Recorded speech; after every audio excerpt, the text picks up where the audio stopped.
እግዚአብሔር የተመሰገነ ይሁን። እንደገና አነብላችኋለሁ የእግዚአብሔርን ቃል።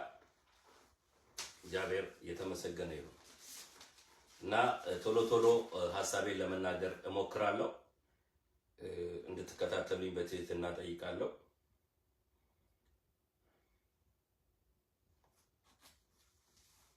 የዮሐንስ ወንጌል ምዕራፍ 10 ላይ ያለ ቃል እናገራለሁ። በስመ አብ ወወልድ በመንፈስ ቅዱስ ስም አነባለሁ። እንደገና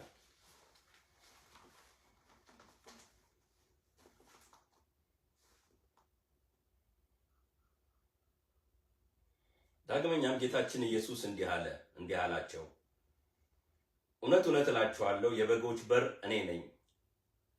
ከእኔ በፊት የመጡ ሁሉ ሌቦችና ወንበዴዎች ናቸው፣ ነገር ግን በጎቹ አልሰሟቸውም። እውነተኛው የበጎች በር እኔ ነኝ። በእኔም በኩልም የሚገባ ይድናል፣ ይገባልም ይወጣል፣ መሰማሪያም ያገኛል። ሌባ ሊሰርቅና ሊያርድ ሊያጠፋም ካልሆነ በቀር አይመጣም። ምን ሊያደርግ? ሌባው ሊሰርቅና ሊያርድ ሊያጠፋ ካልሆነ አይመጣም።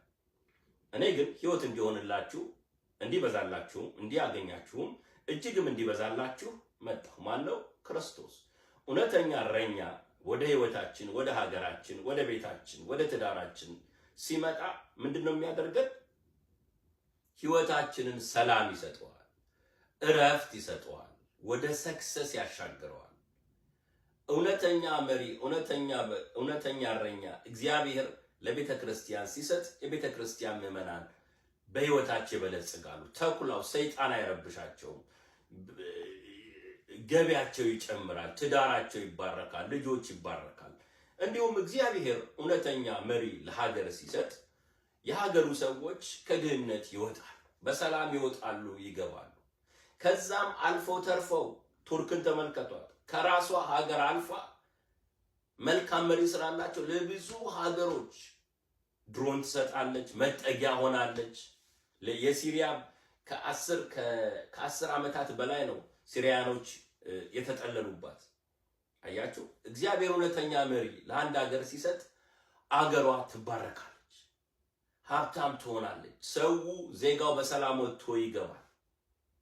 እና ክርስቶስ ምን አለ? እውነተኛ እረኛ ነኝ፣ በጎቼም ድምፄን ይሰማሉ ያውቁኛል። ቸር ጠባቂ እኔ ነኝ። ቸር ጠባቂ ስለ በጎቹ ነፍሱን ይሰጣል። ጠባቂ ያይደለ ግን በጎቹን ገንዘቡ ያይደሉ ምንደኛ ግን ይላል። ምንደኛ ማለት አጭበርባሪ ማለት ነው። ተኩላ ሲመጣ ባየ ጊዜ በጎችን ትቶ ይሸሻል። ተኩላ መጥቶ በጎቹን ይነጥቃቸዋል፣ ይበትናቸውም አለ። ምንደኛስ ይሸሻል፣ ስለ በጎቹም አያዝንም። አያችሁ፣ ስለ በጎቹ ኬር የለውም፣ ስለ ህዝቡ ኬር የለውም። ድግስ ነው፣ መብረቅረቅ ነው፣ በቃ ሁሌ። በጎቹ ግን እየተሰቃዩ ነው። ህዝብ ግን አሁን ኢትዮጵያ ውስጥ መከራን ያለ እኛ እኮ ቴሌቪዥን የምናየው በፌስቡክ ፖስት የሚደረግልን አዳዲስ ቦታ ነው፣ ተመረቀ ነው፣ ድግስ ነው እንዴ። እኔ ግን እነዚህ ሌሎቹ ዩቲዩቦች የሚያወሩት በእውነት ኢትዮጵያ እስክገባ ጓጉቼ ነበር። ከሰማሁት በላይ ስለ ኢትዮጵያ ካየሁት በላይ እጅግ አዝኜ ነው የመጣሁት። ኦነስቲ እጅግ አዝኜ። አንድ እናት 5 ልጆቿን ይዛ ህፃናት ይዛ እየለመነች ነው የምትውለው። አረጋውያን በማረፊያ ጊዜያቸው በተለይ ከሰሜኑ ክልል የተበተኑ እየዞሩ 5 ብር 5 ቀኑን ሙሉ ሲለምኑ ይውላል። ድሮ ለባስ ነበር የምንጋፋው፣ ለታክሲ በቀን በጠራራ ፀሐይ በጣም ብዙ ረጅም ሰልፍ ነው ያለው። በጣም ነው ያዘንኩት። 100 ኪሎ ጤፍ 14-15 ሺህ ብር፣ 1 ኪሎ ቲማቲም ሽንኩርት እስከ 110 ብር 120 ብር ነው የሚሸጠው ኢትዮጵያ ውስጥ። 1 ኪሎ በርበሬ 700 ብር 650 800 ብር ነው የሚሸጠው። እጅግ ነው ያዘንኩት። ኦነስትሊ እጅግ የምናየው የምንሰማውና ኢትዮጵያውያን ያላችሁበት ነገር እጅግ አስጨናቂ ነው። እንቅልፍ አስተኛ። እናንተ ግን ተኝታችሁ ዛሬ ላለቃችሁ ነው ስራትቼ ምን ብዬ ይሄንንም እሰራላችሁ። እወዳችኋለሁ። ኢትዮጵያም ተመልሼ እመጣለሁ። ኢትዮጵያንም ካለችበት ችግር እግዚአብሔር ያድናታል። እግዚአብሔርም ደግሞ እኔንም ወደ ስልጣን ያመጣኛል። እግዚአብሔርን ቃል ይቀጥላለሁ። እንደዚህ ይላል፣ አብ እኔን ቸር ጠባቂ ግን ይላል የእኔ የሆኑትን መንጋዎች አውቃለሁ፣ የእኔም ከሆኑት ያውቁኛል። አብ እኔን እንደሚያውቀኝ እኔም አብን አውቀዋለሁ። ለበጎቹም ቤዛ አድርጌ ሕይወቴን አሳልፌ እሰጣለሁ። በዚህም ቦታ ያይደሉ ሌሎች በጎች አሉ፣ እነርሱንም ወደዚህ አመጣቸው ዘንድ ይገባኛል። ቃሌንም ይሰሙኛል፣ ለአንድ እረኛም አንድ መንጋ ይሆናሉ።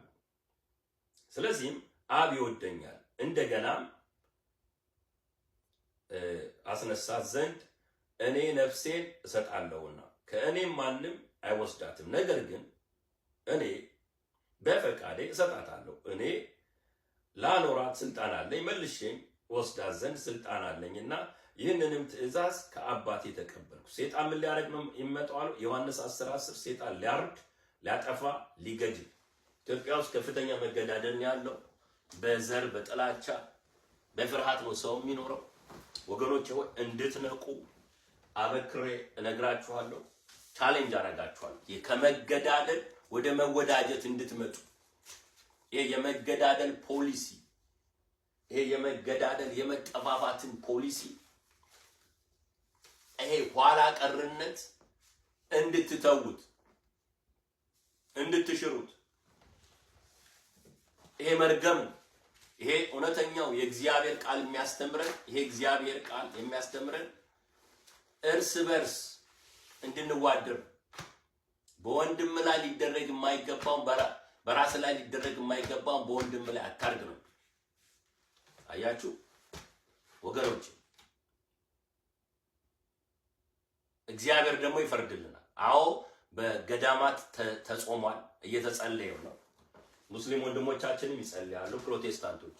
ጸሎት ብቻ ግን አገር አይቀይርም። እንደ ህብረተሰብ አንድ መሆን አለ። ከመገዳደል ወደ መወዳጀት በሰላማዊ መንገድ የስልጣን ሽግግር እንዲሆን ነው የምነግራችሁ። you have to think outside of the box። እኔ የኢትዮጵያ ፓርቲ ለመመስረት ባይፈቀድልኝ ተስፋ ግን አልቆርጥም። ተመልሼ እመጣለሁ። ግን የምመጣው እኔ ከዚህ ሀገር የምኖረውን ኑሮዬን ትቼ ላይፌን ትቼ አንዴ መጥቻለሁ። ስለምወዳችሁ እዚህ ሞኜ የምሰራቸው ቪዲዮዎች በቲክቶክ በዩቲዩብ አንዳንዴ ጧት ስነሳ 20 ሰዎች 50 ሰዎች ቤተክርስቲያን ውስጥ ተገደሉ፣ የኦርቶዶክስ ቤተክርስቲያን ተቃጠለች፣ ህፃናትን እንደዚህ አድርገው ደፍረው ገደሉ። በጣም ነው የማዝነው። እውነት አንድ ነፍስ ለክርስቶስ ግድ አለ፣ ለእግዚአብሔር ግድ አለ። ይሄን ማየት ከፈለጋችሁ ዮሐንስ ወንጌል ምዕራፍ 4 ሂዱ። የሰማርያዊቷን ሴት እንደውም በህብረተሰቡ ብዙ የተናቀች 5 ባል የነበራት፣ ክርስቶስ ግን በጠራራ ፀሐይ ቁጭ ብሎ ነበር ከሷ ጋር ያወራት የነበረው። እግዚአብሔር ለአንድ ነፍስ ገድ አለ። ኢትዮጵያ ውስጥ ግን መግለጫ እንኳን ስታወጡ አላያችሁም። የፖለቲካ ፓርቲዎችም ፈዛችኋል።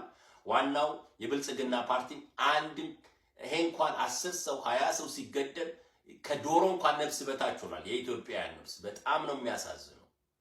ከዚህ የተነሳ ምድሪቷ ላይ ከፍተኛ መርገም አለ። ያለማቋረጥ የደም መፍሰስ ስላለ ማለት ነው። እግዚአብሔር የተመሰገነ ይሁን። ወደ ዋናው አርስቴ ስመጣ ሌባው ሊያርድ፣ ሊያጠፋ፣ ሊገድል ነው መጽሐፍ ቅዱስ ዮሐንስ ወንጌል ምዕራፍ 10 ቁጥር 10 ከፍሬያቸው ታውቋቸዋላችሁ ይላል። ላለፉት 7 ዓመታት የብልጽግና ፓርቲ የተከበሩ የፕራይም ሚኒስተር ዶክተር አብይ አህመድ መንግስት ለመምራት ሞክረዋል። ሆነስትሊ እየተገነባ ነው ሀገሩ፣ ብዙ ለውጣል። ግን እንደ ህዝብ ኢትዮጵያውያን በሰላም ወጥተው የሚገቡበት ሀገርን ሊመሰርቱ አልቻሉም። እርሶ ሆነስትሊ ምንም የውጭ ሀገር ሰዎች ስልጣኖትን እንዳያጡ በተለያየ ነገር ቢደግፉትም እውነቱ ይሄ ነው። እውነትን ታውቃላችሁ፣ እውነትም አርነት ያወጣችኋል ተብሎ ተጽፏል። ላለፉት 3-4 ዓመታት በእኔ በኩል የተለያዩ የሀገራት መንግስታትን ወደ ስልጣን እንዲመጡ በእንግሊዝ ሀገር፣ በአሜሪካን ውስጥ፣ በአፍሪካ ሀገር ውስጥ፣ በቱርክ ከብዙ የሀገር መሪዎች ጋር ሰላማዊ ግንኙነት አለኝ። በጸሎት ስለማገለግል ማለት ነው። ወደ ኢትዮጵያ ሀገሬ እግዚአብሔር ፈቅዶ ሲመጣ የአንድ የኢትዮጵያ ፓርቲን ስመሰርት ከአዲስ የስልጣን ሽግግር በኋላ ከብዙ ሀገሮች ጋር ሰላማዊ በሆነ መንገድ ነው ሀገራችንን የምንመራው። መጀመሪያ በሁሉም አቅጣጫ በአራቱም አቅጣጫ በሰሜን፣ በደቡብ፣ በምዕራብ፣ በምስራቅ የጸሎት 24 ሰዓት የጸሎት ቡድን አቋቁማለሁ። ምክንያቱም ምድሪቷ ውስጥ ያለማቋረጥ ደም ፈሷል ላለፉት 50 ዓመታት። ኦርቶዶክስም፣ ሙስሊሙም፣ የፕሮቴስታንትም የጸሎት 24 ሰዓት የጸሎት ምሽጎች ወይም የጸሎት ስፍራዎች፣ የጸሎት ቤተክርስቲያን፣ የጸሎት ካምፖችን አስገነባለሁ። 24 ሰዓት የምትጸለይበት ሀገር አደርጋለሁ። እርስ በርሳችን የተቋረሰውን ይሄን ደም መፍሰስ እግዚአብሔር ምድሪቷን ይቅር እንዲል እርስ በርስ በይቅርታ እንድንመለስ።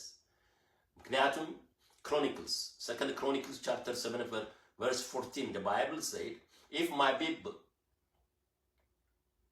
repent from their wicked way, I will forgive them, I will heal their land ነው የሚለው መጽሐፍ ቅዱስ። ሕዝቤ ከክፉ መንገዱን ቢመለስ፣ ራሱን አዋርዶ ወደ እኔ ቢመለስ፣ በጸሎት ቢወድቅ፣ በጾም ጸሎት ቢወድቅ እኔ ይቅር እላቸዋለሁ፣ ምድራቸውንም ፈውሳለሁ።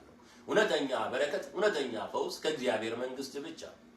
ይሄ በፖለቲካ በእውቀት ምን ኖ በእውቀት ቢሆን ኖሮ በጥበብ ቢሆን ኖሮ እንደ አሜሪካኖች የተማረ የለም። ያደገች ሀገር ያለች ለ17 ዓመታት ስለኖርኩ እውነት ነው የምነግራችሁ።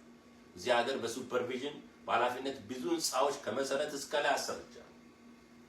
አሰሪያቸው ሆኜ ማለት እግዚአብሔር ሞገስ ሰጥቶኝ እድል ሰጥቶኝ እንደ አሜሪካኖች ጎበዝ፣ እንደ አሜሪካኖች ሳያነቡ ምንም ነገር አያረጉ።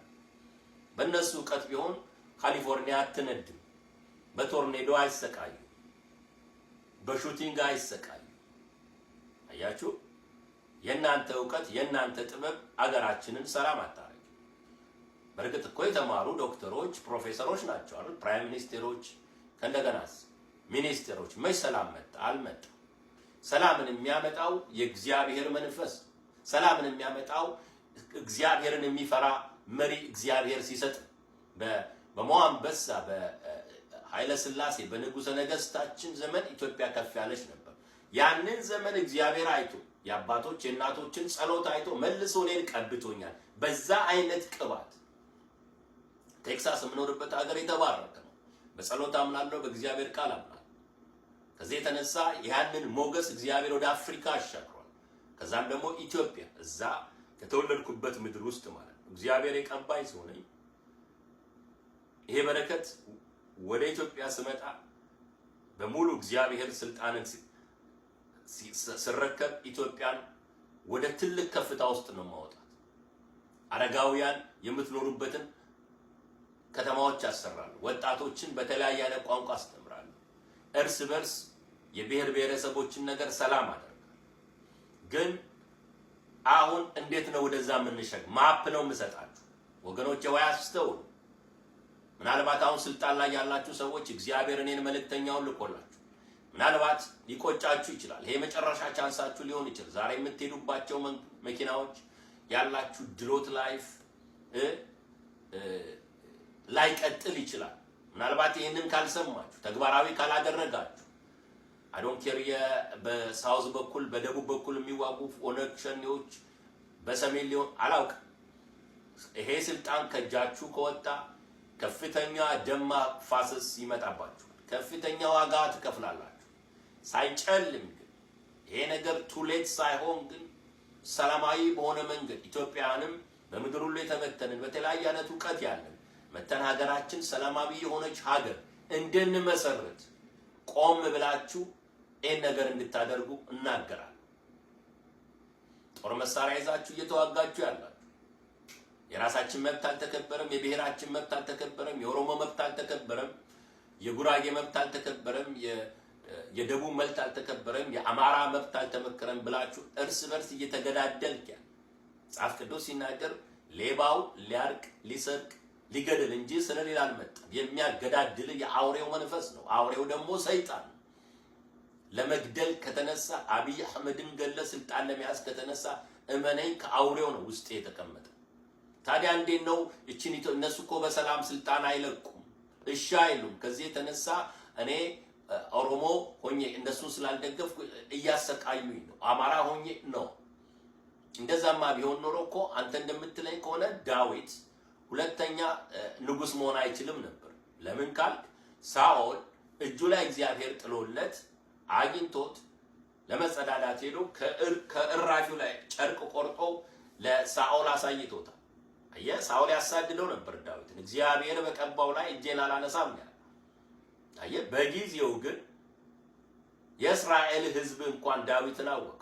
ምን አለ? ሳኦል 1000 ገደለ፣ ዳዊት 1000 ገደለ። ጎልያድን የተጋፈጠው አየህ፣ ጎልያድን ከመታ በኋላ እኮ ዳዊት አልነገሰም። በጊዜው ግን እግዚአብሔር አነገሰው። አያችሁ፣ አብይ አህመድን ገለ ስልጣን ብትይዝ ኢትዮጵያው ሰላም አታመጣም። በነገራችን ላይ የመግደል ህግ በመግደል ህግ ውስጥ የመብዛት ህግ ነው ያለው። ይሄን ላሳያችሁ።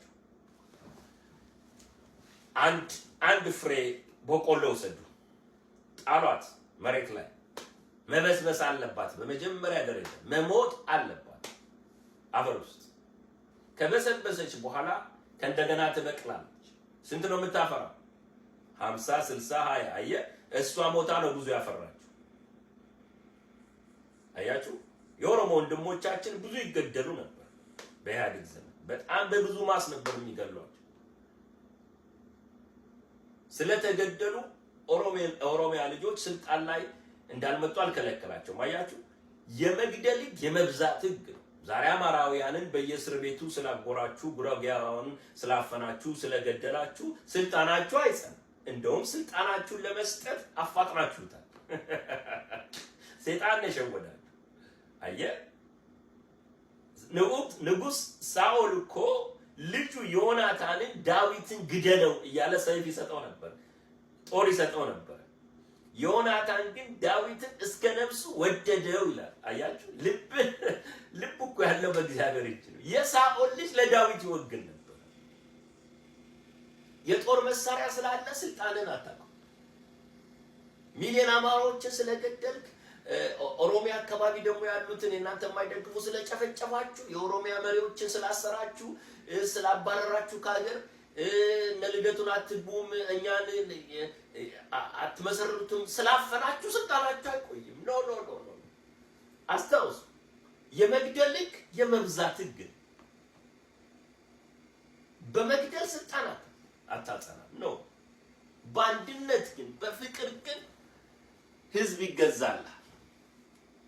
ታስታውሱ እንደሆነ አብይ አህመድ ወደ ስልጣን ሲመጣ the whole community of the diaspora, the whole Ethiopian, አማራ ብትል ሳውዝ ኖርት ሳይዝ ሆ ብሎ ነው የተቀበለ። ከኢሳያስ ጋር ሰላም ፈጥረ ነበር። አንተና ለማ በጣም ጥሩ ፍቅር ነበራችሁ። ደስ የሚል ሲዝን ነበር። ያ ሲዝን ተቀይሮ ዛሬ እርሶስ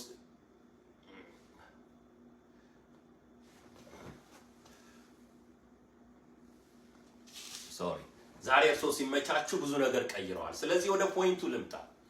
ሁላችሁም 3 ሆናችሁ ከመምህራን 3 ከአስተማሪዎች 3 የእግዚአብሔር ቁጥር ነው፣ ስለሚሰራ ነው የምነግራችሁ። ከኮሎኔሎች ከጀነራሎች 3 ከተራ ወታደሮች 3 ከሃይማኖት አባቶች 3 ከሁሉም ሙስሊም፣ ክርስቲያን፣ ፕሮቴስታንት 3 ከተራ ወታደር 3 ከተማሪ 3 ከዩኒቨርሲቲ 3 ከአስተማሪ 3 ሆናችሁ ሁላችሁም ከዲያስፖራ 3 ለራሳችሁ ስብሰባ ተቀመጡ። የመንግስት ባለስልጣናቶች 3 ከፓርላማ 3 ከሚኒስትሮች 3 ሆናችሁ ከኦሮሚያው 3 ከአማራው 3 ከተራው ሰው 3 ከሊስትሮ 3 ሁላችሁም ኢትዮጵያውያን ያገባችኋል። ሁሉም ኢትዮጵያዊ የተባለው ከሁሉም ክልሎች ተማከሩ 5-6 ቀን። ከዛስ ያ ፕሮስፐሪቲ ፓርቲን ዶክተር አብይ አህመድን ጥሯቸው፣ ሰላማዊ በሆነ መንገድ ጥሯቸው። እንወዶታለን፣ 7 ዓመት መርተዋል፣ አገሪቷን እያሳደጉ ነው እርሶ በሚችሉት። ግን እንዲህ ከቀጠልን አንድ ጦርነት ቢነሳ ከሌላ ሀገር ጦር ቢነሳ አንድ እንኳን ሆነ መመከት አንችልም። ይሄንን በዘመናት መካከል የገነባነውን የአባይን ግድብ እናጠዋለን፣ ጠላቶቻችንን እያሰፈሰፉ። ለዚህ እርሶን እንወዶታለን፣ ምንም ነገር አናረጎትም። እንደውም የሽግግር መንግስት ልናቋቁም ነው። እሱ ደግሞ እንደውም ያግዛሉ የሚቀጥለው መንግስት። እባኮትን በሰላማዊ መንገድ በቃ ስልጣኑን አስረክቡ። አገራችንን ልናጣት ነው። ይበቃል። የደም መፋሰስ ይቁም በሉ። በሰላማዊ ፒስፉል። እሳቸውን ማሰር መግደል የለባችሁ። ለሀገራቸው ነው እሳቸው የሚችሉትን ያደረጉት። በቃ ስላልቻሉ ነው። በቃ አውሳደው ደባስ ከነፋኖ ከሁሉም አውጣጣችሁ ቁጭ ብላችሁ ከኦነግ ሸኔም ከሁሉም ቁጭ የእናንተ እኮ ነው ሀገሩ። ማንም ያወስድባችሁ። ከዛስ እኛም ኢትዮጵያን ትውልድ ኢትዮጵያን ጥሩን አገር ለማገልገል የምንፈልግ በፖለቲካው በምንም ጥሩን በነፃ መድረክ እንመዝገብ፣ እንወዳደር። ወደ ህዝቡ ቻናል ይከፈትልን። የእያንዳንዳችንን ሐሳብ ይስማ ሰው። ኢትዮጵያውያን ይስሙ። በቴሌቪዥን በምን ፍቀዱልን። የኔ ሐሳብ ካሸነፈ በእርግጥ እግዚአብሔር ቀብቶኛል ካልኩ የኔ አንድ ኢትዮጵያ ፓርቲ ያሸንፋል። አዲስ ፊት ነው የኢትዮጵያኖች ማየት የሚፈልጉት። አዲስ ትውልድ ነን እኛ። እኔ 44 ዓመቴ ነው። በቂ ነኝ። ሰክሰስፉል የሆኑ ልጆች አድርጌያለሁ። ሌሎችም ይኖራሉ። ፕሮፌሰሮች፣ አስተማሪዎች፣ ተማሪዎች በሁሉም ሀገር ያሉ በዲያስፖራ በሁሉም ይመጣሉ። በሩን ክፈቱልን። እችን ሀገር ከማጣታችሁ እናንተም ከመቀጣታችሁ በፊት መልካም መንገድ ነው ማሳየት። ሶስት ሆኑና እሳቸውን በፍቅር እርሶም ያግዙናል። በኢንቴሊጀንት በምን ዕውቀት አሉት። ብዙ አይነት ፓርኮች ብዙ ነገር በመስራት ዕውቀት አሉት። ብዙ ልምድ አሉት። እርሶም ከኒው አድሚኒስትሬሽኑ ጋር ይሰራሉ ብላችሁ ደፈር ብላችሁ ከፖሊስ ኮሚሽነር አገራችንን አድኑ። በእውነት አድኑ። እንመጣለን። ከዛ ለሁሉም የምትበቃ ለአፍሪካ ከእንደገና ተምሳሌት የሆነች እንደገና ትንሣኤ የሆነች ኢትዮጵያን እግዚአብሔር ይሰጠናል። እንሰራለን። በእርግጥ ኢትዮጵያ ከእንደገና ትነሳለች። እግዚአብሔር ኢትዮጵያን ይባርክ፣ ከጠላቶቿም ይታደጋል። ሶፋር ሐሳቤን ለማጠቃለል ሞክሬያለሁ። ከምንገዳደል እንወዳጅ። ሰላማዊ የስልጣን የሽግግር መንግስት ይቋቋም። አንድ ሆናችሁ ሀገራችሁ እኮ ናት። ይኸው ምድሪቷ ውብ ነች። አየሯ የተባረከ ነው። ህዝባችን ቆንጆ ነው። ሃይማኖቱ ቆንጆ ነው። ግን ያጣነው እውነተኛ መሪ ነው። እኔ በጎች እረኛ ነኝ። በጎቼ ድምፅን ይሰማሉ፣ ይከተሉ። የማያገዳድለን አያችሁ። በመጽሐፍ ቅዱስ ላይ እግዚአብሔርንም የማይፈራ ሰውንም የማያፍር ክፉ ዳኛ ነበር። ሴትዮዋ ግን በጠዋት እየጨቀጨቀችው ለሷ ሲል ፈረደላት። አያችሁ። እግዚአብሔር እንዲፈርድላችሁ ጸሎት ጠይቁ። ጸሎት ብቻ ግን አገርን ሰላም አያመጣም። እንደኛ አይነቶች በቋንቋ የሰለጠንን በመምራት የሰለጠንን ኢትዮጵያንም ነው። እኔ አገሬ ቤተሰቤን ትቼ ከሁለት ትራክ ነበረኝ፣ አንዱ ሸጬ ነው የመጣሁት። እውነቴን ነው የምነግራችሁ። ለእናንተ ተቃዋሚ ትሰድበን አልነበረም፣ እንገላለን ብትሉም ትገሉኝ ነበር ከፈለጋችሁ። ይሄን ያክል ወዳችኋለሁ ኢትዮጵያ። ለምን? ከእግዚአብሔር ዘንድ ስለተሰጠኝ ስለምወዳችሁ። ልምዶች አሉኝ። በጸሎት ኃይል እኔ የነካሁት የምጸልየው ማንኛውም ነገር የተባረከ ነው። 7 ኢትዮጵያን የመጡትን መጠየቅ ትችላላችሁ። እኔ ጸለይኩት ነገር እኔ ያልኩት ነገር ሁሉ ጠባይ። እግዚአብሔር በዚህ ዘመን የቀባይ በኃይለ ሥላሴ ቅባትን በላይ እግዚአብሔር የቀባኝ ሰው ነኝ። ምንም ነገር ልጻፍ ልጸልይ ይሆናል ምድሪቷ ላይ። ለአሜሪካኖች፣ ለመሪዎች፣ ለብዙዎች እየጸለይኩ። ኢትዮጵያና አፍሪካ ግን አሁን አንድ ሆና እንደ ኃያል የምትነሳበት ነው። ዋና ቢሮዬ አዲስ አበባ ኢትዮጵያ ነው የምከፍተው። እናንተም ቢብትሉ አልቀርም፣ ተመልሼ እመጣለሁ። ሁሉን ያደርግ ዘንድ ቻይ እንደሆነ ሐሳቡ የሚከለከል ዘንድ ከቶ እንደማይቻል አወቁ እንዳለ የእግዚአብሔርን ሐሳብ ማንም አያቆመውም። ዳዊት እኮ እረኛ ነው፣ ንጉሥ አድርጎ ግን ቀባው። አያችሁ። ማን የመረጠው? ሙሴ ማን የመረጠው? የእስራኤል ሕዝብ ኖ እግዚአብሔር ነው የመረጠው። ዳዊትም ማን የመረጠው? አባቱ እኮ ረስቶታል እንዳለ እረኛ ልጅ እሱ ነው እግዚአብሔር የቀባው። ምናልባት ዛሬ ናቃችሁ፣ ምናልባት ታሪኬን የምታውቁ እሱ ማን ነው የምትሉ፣ በእርግጥ እግዚአብሔር የቀባኝ ነው። ይሄንን እንደነ ቴዎድሮስ እነ ሚኒሊክ አንድ ሀገር እኮ አድርገው ነው በዛን ዘመን ባልተማሩበት ዘመን የሰጡ። ዛሬ ግን እችን ሀገር አጥፍተናታል። ማንም ሰው በነፃነት ከአዲስ አበባ ተነስቶ የትኛውም ክፍለ ሀገር መሄድ አይችልም። እስከ መቼ ዝም እንላለን? እወዳችኋለሁ፣ አከብራችኋለሁ። ጸሎቴን አላቆምም፣ በሩን ማንኳኳት አላቆምም። በእርግጥ ይከፈታል። ኢትዮጵያ እንደ እስራኤል ነህምያ ቅጥሯን እንደሰራ ቅጥሯን የምንሰራበት ጊዜ ላይ ደርሰናል። እግዚአብሔር የተመሰገነ ይሁን። በውጭ ሀገር የሚኖሩ ኢትዮጵያውያን፣ በአረብ ሀገር የሚኖሩ እህቶቻችን በቋንቋ በሙያ የሰለጠኑ ናቸው። በሁሉም ክፍላተ ሀገራት አዲስ ትምህርት ቤቶችን እከፍታለሁ። በአዲስ ቋንቋ በተለያየ አይነት ቋንቋ ወጣቶችን አሰለጥናለሁ። የተለያዩ ሪዞርቶችን እንከፍታለን። እህቶቻችን በአረብኛ በሰለጠኑበት ቋንቋ ሁሉ እንግዶቻችንን ያስተናግዳሉ።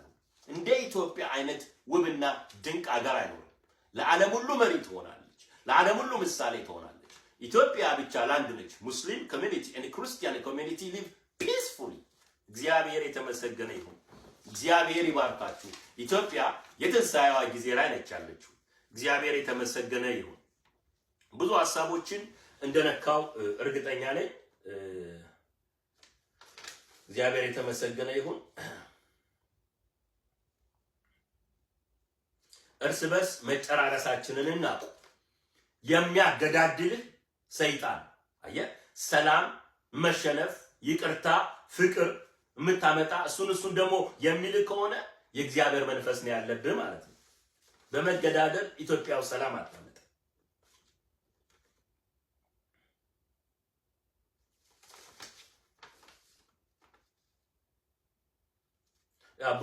ብዙ ፖይንቶችን ዳስሻለሁ። ለዛ ነው አዲሱ የኢትዮጵያ ንጉሠ ነገሥት የሚል እግዚአብሔር የሰጠኝ። ስለዚህ I want to think outside of the box። ሁላችሁ አሁን አስቡ። የኢትዮጵያ መከላከያ ሰራዊት ይላል አይደል? ሰማችሁ? የኢትዮጵያ መከላከያ ሰራዊት። በእርግጥ ኢትዮጵያኖችን ከጠላት እየተከላከላችሁ ነው። ጠላት ከራሳችሁ ውስጥ ራሱ እንኳን ተከላከላችሁ። በጣም ሼም ያላችሁ ስም እንኳን እናንተን ይወቅሳችኋል። ኢትዮጵያውያን እንዴት በሰላም መንቀሳቀስ አይችሉም? ምድራቸው ላይ የገዢው ፓርቲ እኮ ባለስልጣናት በሰላም አይንቀሳቀሱ። ስለዚህ የኢትዮጵያ መከላከያ ሰራዊት ጀነራሎች ፎቶ አንስተ ፖስት ብታረግልኝ ክብር አይደለም እሱ። እኔ በሆነ ደበቃለሁ፣ ፒክቸሬን አላወጣም። በጣም ሼም። መከላከያ ሰራዊት አደላችሁ፣ በጣም ተዋርዳችኋል። ኢትዮጵያ እኮ እጅግ የምታስፈራ እጅግ የከበረች ሄዳ እኮ ሌላ ሀገር ሰላም አስከባሪ ነች። ሶማሌ ላይ ስንት ሀገር ለራሷ ህዝብ ግን ወጣቶች፣ ሴቶች፣ እናቶች በሰላም ወጥተው የማይገቡባት ሀገር ሆናለች። እጅግ አሳፋሪ። ኢትዮጵያዊ ነኝ ማለት የሚያሳፍር ደረጃ ላይ ተደርሷል። ዛሬ ግን በእግዚአብሔር ኃይል እንቀይራታለን። ይህም በእግዚአብሔር ዓይን ዘንድ ቀላል። መጽሐፍ ቅዱስ ሲናገር በሁለተኛ ነገሥት ምዕራፍ 3 ቁጥር 17 ላይ ሸለቆም አታዩም፣ ደመናም አታዩም፣ ይህ ሸለቆ ግን ውሃ ይሞላል። ለምን? ይህም በእግዚአብሔር ዘንድ ቀላል። ሞዓባውያንም ጠላቶቻችንን አሳልፎ ይሰጣል። ይህ ሸለቆ ለምን? በእግዚአብሔር ዘንድ ቀላል። አዎ የምናየው የምንሰማው ነገር የሚሆን አይደለም፣ አይመስልም። በእግዚአብሔር ግን ይቻላል። ለምን? ሁሉን ያደርግ ዘንድ ቻይ እንደሆነ፣ ሐሳቡ የሚከለከል ዘንድ ከቶ እንደማይቻል። አንድ የኢትዮጵያ ፓርቲ በሁሉም ክፍላተ ሀገራት መሰረታለሁ። አንዲቷን ኢትዮጵያ ከእንደገና በአንድነት በመወዳጀት ተነስተን እንሰራለን። የመገዳደል መንፈስ፣ የጭካኔ መንፈስ፣ የኃጢአት መንፈስ፣ የጥላቻ መንፈስ በክርስቶስ ኢየሱስም ከኢትዮጵያ ላይ ይወገድ። በናዝሬቱ በኢየሱስም የአውሬው መንፈስ ይወጋ። አንድነታችንን፣ ሰላማችንን የሚጠላ በሰዎች ውስጥ ያለ ክፉ መንፈስ፣ ገዳይ መንፈስ በክርስቶስ ኢየሱስም ወጋው። አንድ የኢትዮጵያ ፓርቲን በሰዎች ልብ ውስጥ በምድሪቷ ላይ በክርስቶስ ኢየሱስም ተክላለሁ። ኢትዮጵያ እንደገና ታብባለች። የጥቁር ሕዝቦች እንደገና ተነስተን በአንድነት እንቆማለን። ለብዙዎች ተስፋ እንሆናለን። ነጭ ወንድሞቻችን እህቶቻችን አገራችን መጥተው ከኛ ይማራሉ፣ ያርፋሉ፣ ከበሽቶቻቸው ይፈወሳሉ። ጽዮን የሆነች አገር፣ የፈውስ የሆነች አገር፣ የፍቅር የሆነች አገር፣ አረንጓዴ ቢጫ ቀይ ፍቅር የሆነች አገር እንመሰርታለን። ይሄ እንዴት ይሆናል? ጨለማም ነፋስም አታዩ። አሁን ጥላቻ ነው፣ ደም መፋሰስ ነው። ለእግዚአብሔር የሚሳነው የለም። በጨለማ ውስጥ ብርሃን አይቻለሁ። ለዛ ነው አገሬ የመጣሁት። ለዛ ነው 7 ወር ስወጣ ስገባ ስጨነቅ ሳለቅ ሳዋይ ከህዝቤ ጋር በሎንችና ይጃለሁ፣ በባጃጅ ይጃለሁ፣ የህዝቤን መከራ ይቻል። እግዚአብሔር ከእንደገና ኢትዮጵያን ያነሳል። እግዚአብሔር እንደገና ኢትዮጵያን ከፍ ያደርጋል። ህፃናትና ልጆቻችን በሰላም የሚቦርቅባትን ጎንደር፣ ጎጃም፣ ባሌጎባ እንመሰርታለን። የተወለድኩባት ምድር ባሌጎባ ነች። አማራ ወንድሞቼ ናቸው። ኦሮሞ ወንድሞቼ እወዳችኋለሁ። ዶርዜ ወንድሞቼ፣ ኤርትራውያን፣ ትግራውያን እንወዳችኋለን። ከእንደገና ከኤርትራ ጋር ጦርነት ለመቀስቀስ እየሰማው ነው። ይህን እንድታቆሙ ጸልያለሁ፣ እመክራችኋለሁ። በመዋጋት ፖርት አንገዛ፣ የሰው ምድር በመንጠቅ አናረግም። በፍቅር ግን ከኤርትራውያኖች ጋር ያላቸውን ተካፍለን እንኖራለን። ኢትዮጵያ በአንድነቷ በፍቅሯ ምድርን ትመራለች። ኢትዮጵያውያን ከየተበተንበት እንደ ነህምያ ተመልሰን አገራችንን እንሰራለን። ሰላማዊ የሆነች ሀገር እንመሰርታለን። ኢትዮጵያ ምድሯ ለሁሉም በቂ ነች። እግዚአብሔር የተመሰገነ ይሁን። አውሬውን ከሰዎች ውስጥ መታለው፣ ከመሪዎች ውስጥ መታለው፣ ከወጣቶች ውስጥ መታለው። የጥላቻን የበቀልን መንፈስ በክርስቶስ ኢየሱስም ወጋው። ደም አፍሳሹን መንፈስ ወጋው። ኢትዮጵያ እጆቿን ወደ እግዚአብሔር ትዘረጋለች። አቤቱ እግዚአብሔር በመላእክቶች ሰላምን ለምድሪቷ ላክ። የታሰሩ የተዘጉ በሮችን ሁሉ የታሰሩ ወንድሞቻችንን በእስር ቤት የሚማቀቱትን እጆቻቸው ላይ ያለውን ሰንሰለት በናዝሬቱ በኢየሱስም በጠስኩ። ኤፍታ ብያቸዋለሁ፣ ይፈታሉ። አእምሯቸው የታሰረባቸው ብረት ተሸክመው ብቻ በመግደል ስልጣን ለመያዝ ነፃነታቸውን ለማወጭ ያታለልካቸውን አውሬ አስሬ ከእጆቻቸው ላይ ከእግሮቻቸው ላይ ያለውን ሰንሰለት በኢየሱስም በጠስኩ። በተሰጠኝ በልጅነት ስልጣን በናዝሬቱ በኢየሱስም በጠስኩ። በሉቃስ ወንጌል ምዕራፍ 10 ላይ እንደሚናገረው ከ18 ጀምሮ እነሆ እባቡና ጊንጡን ትረግጡ ዘንድ በጠላት ኃይል ሁሉ ላይ ስልጣን ሰጥቻችኋለሁ ተብሎ እንደተጻፈ ሰይጣን ከሰማይ እንደ መብረቅ ሲወድቅ አየሁ። እነሆ እባብና ጊንጡን ትረግጡ ዘንድ በጠላት ኃይል ሁሉ ላይ ስልጣን ሰጥቻችኋለሁ ተብሎ እንደተጻፈ በናዝሬቱ በኢየሱስም በጣጥሻለሁ። የኢትዮጵያ ምድር ላይ ያለውን ደም አፍሳሽ አውሬ ወጋው በኢየሱስ። ወድቃል፣ ከፓርላማ ወድቃል፣ ከቤተ መንግስት ወድቃል፣ ከሰሜን ከደቡብ ከምዕራብ ከሰሜን ወድቃል፣ ከደቡብ ወድቃል፣ ከምዕራብ ወድቃል፣ ከምስራቅ ወድቃል። እግዚአብሔር ምድሪቷን ሰላም አድርግልን። ከደም መሬት ወደ ሰላም፣ ወደ መዋሃድ፣ ወደ ፍቅር፣ ወደ አንድነት እንድትመልሰን ጸልያለሁ። ኦሮሞ፣ አማራ፣ ትግሬ ይሄ መከፋፈል ዘረኝነትን ወግቻለሁ። እግዚአብሔር አምላክ ሆይ ስለሰጠኝ መልካም ጊዜ አመሰግናለሁ። እኔም ከጊዜያዊ ብሮዬ ከዳላስ ቴክሳስ የማስተላልፈውን ያስተላለፍኩትን ቃል በልባቸው ሰምተው ወደ አንድነት አንጥተው እኛንም መከላከያ ሰራዊትም እንዲጠሩን የኢትዮጵያ እውነተኛ ልጆቿን እንዲጠሩ ከያለንበት እዚህ ቁጭ ብለው በየተለያዩ ከተማዎች ስለ ኢትዮጵያ 24 ሰዓት ዩቲዩብ የሚሰሩ ወንድሞቻችን ወደ ሀገራችን ከእንደገና እንድንመጣ አዲስ የሽግግር መንግስት ተቋቁሞ አዲሲቷን ኢትዮጵያ የምንገነባ ሰዎች ወደኛ ስልጣኑ እንዲሻገር በአብ በወልድ በመንፈስ ቅዱስም አውጃለሁ። ይሄ ደግሞ በቅርብ ቀን ይሆናል። ብርሃን በጨለማ ይበራል፣ ጨለማም አላሸንፈውም። የሚያገዳድል የአውሬው መንፈስ ከምድሪቷ ላይ ተመቷል። እግዚአብሔር የተመሰገነ ይሁን። ኢትዮጵያውያን በጣም ወዳችኋለሁ። አፍሪካውያን ወዳችኋለሁ። ይህ የኛ ዘመን ነው። ይሄ የኛ ጊዜ ነው። ለዛወር ሲዝን የድሮ አልፏል፣ ነው አዲስ ነገር አደርጋለሁ ተብሎ እንደተጻፈ አዲስ ነገር ሆኗል። ደፋር የሆኑ ኢትዮጵያ ልጆች እነ ቴዎድሮስ ብቻ አይደሉም። እነ ቴዎድሮስ ጸልየው፣ እነ ቴዎድሮስ ራሳቸውን ገለው፣ እነ ሚኒሊክ የሰጡንን ሀገር እኛ የነሱ ልጆች ነን። ኢትዮጵያውያን ነን። ለማንም ያልተገዛን ለእግዚአብሔር የምንገዛ እግዚአብሔር የምንወድ ህዝቦች፣ እግዚአብሔር ደግሞ ምድራችንን አሳልፎ ሰጥቶናል። ጠላቶች ስማ፣ ኢትዮጵያ ላይ ሰላም ይሆናል። ኢትዮጵያ ታሸንፋለች። ኢትዮጵያ ትበለጽጋለች። ኢትዮጵያ ትስፋፋለች። ኢትዮጵያ አንድ አይደለም ሁለት አይደለም ከ10 በላይ ፖርት ይኖራታል። ኢትዮጵያ ምድር ለምነውን ነው የሚመጡት። ምድራችን ሲመጡ ይፈወሳሉ። ዶላር ፓውንድ ይዞ ይመጣሉ። ብራችን የዓለም መሪ ትሆናለች።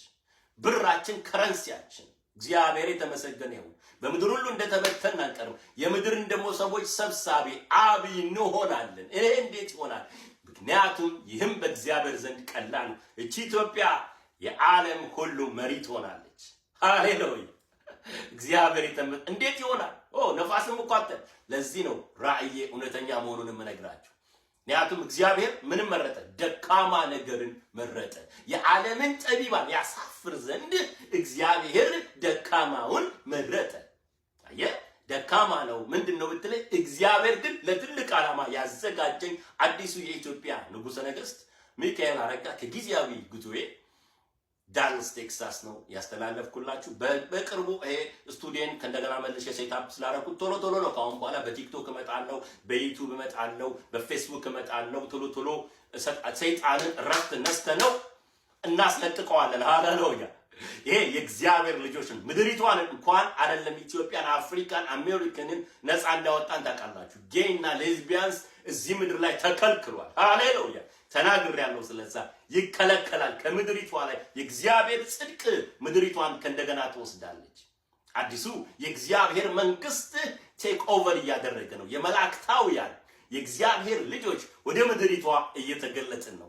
ከዚህ የተነሳ ሰይጣን ደንግጧል። በዓለም ሁሉ ደም ማፋሰስ ጀምሯል። ግን እንከለክለዋለን። ይህ የኛ ጊዜ ነው። የእግዚአብሔር ልጆች እንደ ኮከብ እናበራለን፣ እንደ ፀሐይ እናበራለን።